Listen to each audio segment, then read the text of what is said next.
rotor of a generalized turbo machine with the axis of rotation OO with angular velocity omega. See the construction of this rotor and the axis of OO, and this one is a rotor. Now here the fluid inlet taking place at the radius of R1 and the exit of the fluid taking place from the rotor at the radius of R2. The fluid enters this rotor at the radius R1 at point 1, and this is a point 1 here, and passes through the rotor and leaves at radius R2 at point 2. Here the flow is assumed to be steady and losses due to leakage are negligible. See the construction of this generalized rotor for the turbo machine with the axis of OO, and inlet of the fluid is taking place here R1 and exit is taking place here. So this V1 that represents for the absolute velocity of the fluid, and so here this V2 represents the absolute velocity of the fluid at exit. So here omega represents the angular velocity of the rotor. The absolute velocity of the fluid can be resolved into the different components. The first one is the axial component, that is denoted by VA, so which is acting along the axis of the rotation. So here, so this is absolute velocity V1, and here the axial velocity is taking place in the axial direction. So here this one shows what? The VA that represents the axial component along the axis of the rotation. In similar manner, it is in what? In exit also.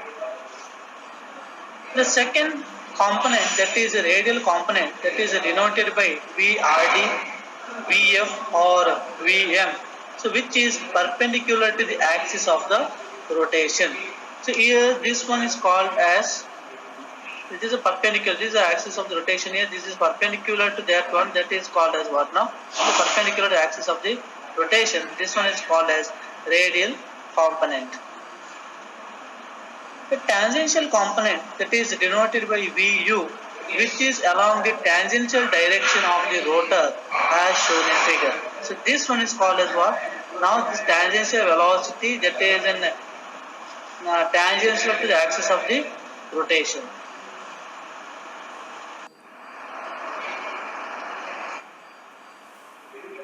The change in magnitude of axial velocity component gives rise to the axial thrust, which must be taken up by the thrust bearing. The both ends of the rotor shaft is provided with a thrust bearing, so in order to take up that axial thrust.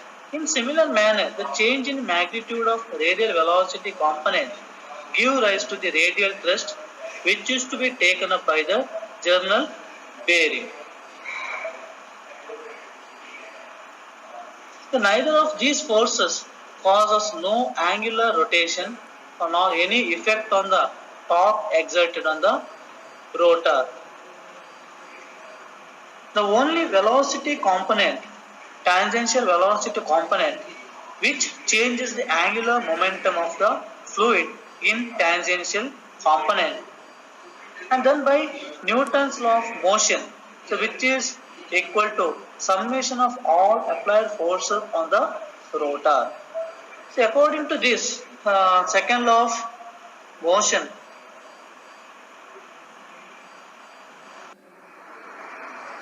here if M1 is a mass of fluid entering the rotor at the radius R1 with a tangential component of VU1 during the time of t. Similarly, M2 is the mass of fluid leaving the rotor at the radius R2 with a tangential component of VU2 for the same interval of time t.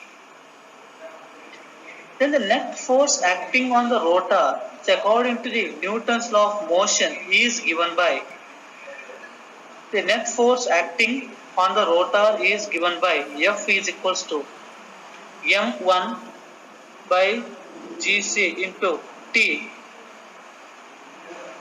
then multiplied with the Vu1 minus M2 by Gc2 multiplied with Vu2. So that is the net force acting on the rotor. So now M1 by time is equals to M2 by time is taken as M dot. That means now flow is steady through the turbo machine. The mass flow rate through the turbo machine is steady. For that reason it is taken as M dot. So according to this one, this net force on the rotor is given by M dot by Gc into Vu1 minus Vu2. So this expression is taken as equation number 1. So now what is the torque applied, or what is the torque on the rotor? The torque is given by force into radius. Force into radius. So according to this one, now this torque is equals to force. Already the expression number 1 is there for force. So now that is multiplied with the radius. The radius at inlet is given by R1 and radius at outlet is given by R2. So now this radius is multiplied with the force, that is equation number 2.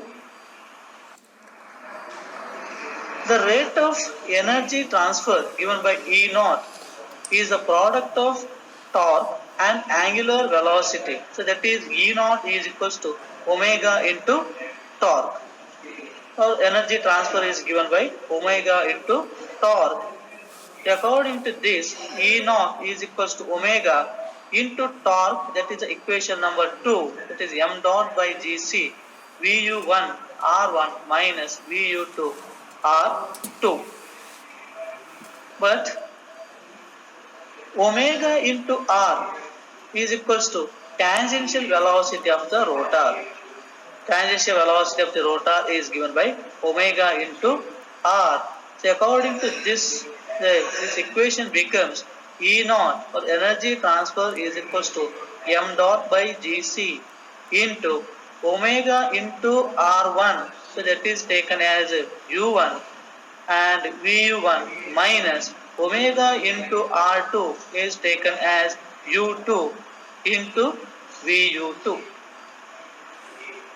Hence, the energy transfer per unit mass of fluid, in case the unit mass of fluid is considered, at that time the energy transfer is given by E naught by M.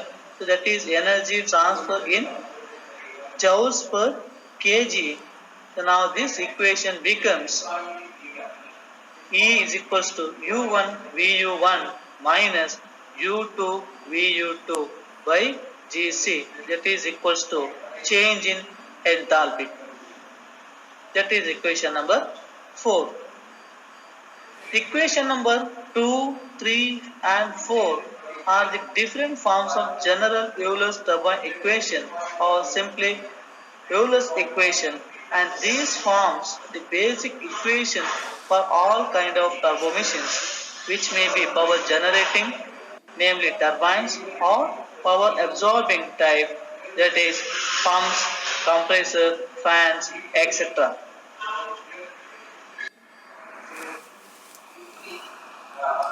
Then for power generating type, the work done by the system to be positive. That means the power generating turbo machines that will produce power. For that reason, the work is positive. That means the product of U1 in and Vu1 is greater than U2 Vu2 in equations from 1 to 4.